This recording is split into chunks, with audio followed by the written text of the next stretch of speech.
Wherever the Russian army comes, it brings destruction, death and violence. Law enforcement officers regularly receive reports of sexual violence against residents of the temporarily occupied territories, and some evidence comes from the occupiers themselves in the interceptions by the Security Service of Ukraine. Короче, вот эти военнослужащие, изнасиловали 12-летнюю девчонку 10 человек. И их найти не могут, из-за этого не выпускают в город никого. Ну, короче, теперь ни в город никуда пока не выедем. Из-за чего? А там дезертиры, короче, бабу изнасиловали. Ну, короче, либо, говорят, дезертиры, ну, мобилизованные, либо добровольцы, короче, непонятно.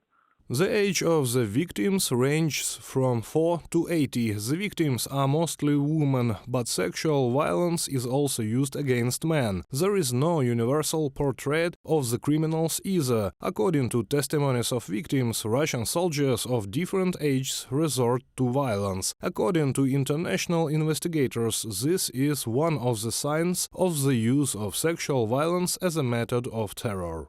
When women are held for days and raped, when you start to rape little boys and men, when you see a series of genital mutilations, when you hear women testify about Russian soldiers equipped with Viagra, it is clearly a military strategy, and when the victims report what was said during the rapes, it is clearly a deliberate tactic to dehumanize the victim. Pramila Patten, special representative of the UN Secretary-General on Sexual Violence in Conflict, in an interview with AFP. The Prosecutor General's Office of Ukraine has already opened more than 40 proceedings of the facts of sexual crimes committed by Russian invaders, and the special hotline for the prevention of domestic violence received more than 100 messages from the temporarily occupied territories. However, according to experts, this is just the tip of the iceberg. Many victims are afraid to report what happened. They are ashamed that other people find out about it, because not everyone can accept it. That is, other people can condemn and thus harm. On the other hand, there is a certain fear associated with those people who committed this sexual or physical violence. And plus it has to do with security. During violence, a person's sense of security is destroyed, and accordingly, any publicity is often biologically perceived by us as a danger factor.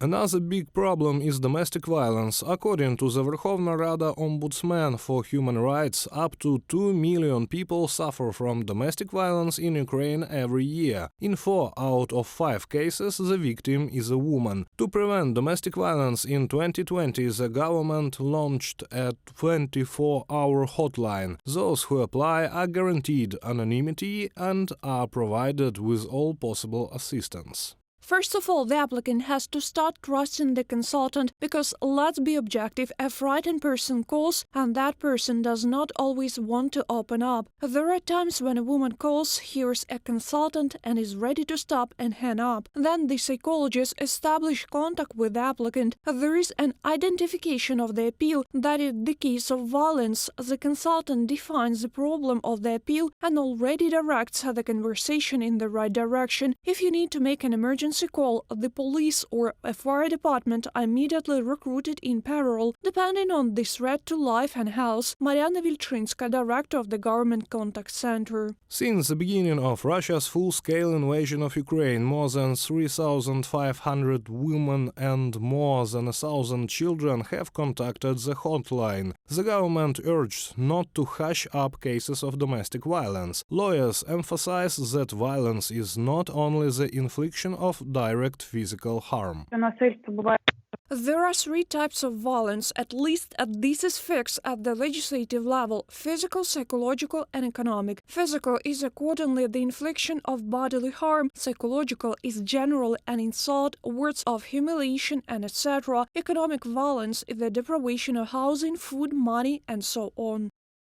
Certain rules of conduct have to be observed with people who have been victims of any form of violence. This will speed up the recovery process after a trauma. Важливо, щоб була тілесна. It is important that there is physical safety. The second factor is emotional security. That is, asking more than talking about some of your experience and being sensitive to human behavior. That is, some talk about war, sexual violence. When we can start, it is important to look at the reaction of an emotional person who has experienced this suffering. This person may not want to talk about it, and we don't need to force him or her. Ukraine is a signatory to many international acts on combating domestic violence. In particular, the Istanbul Convention on the Prevention of Violence Against Women was ratified this year. In addition, the government of Ukraine signed a memorandum of cooperation with the UN in the field of combating sexual violence. Reported by Serhiy Kulyas, Danilo Kobza, UATV News.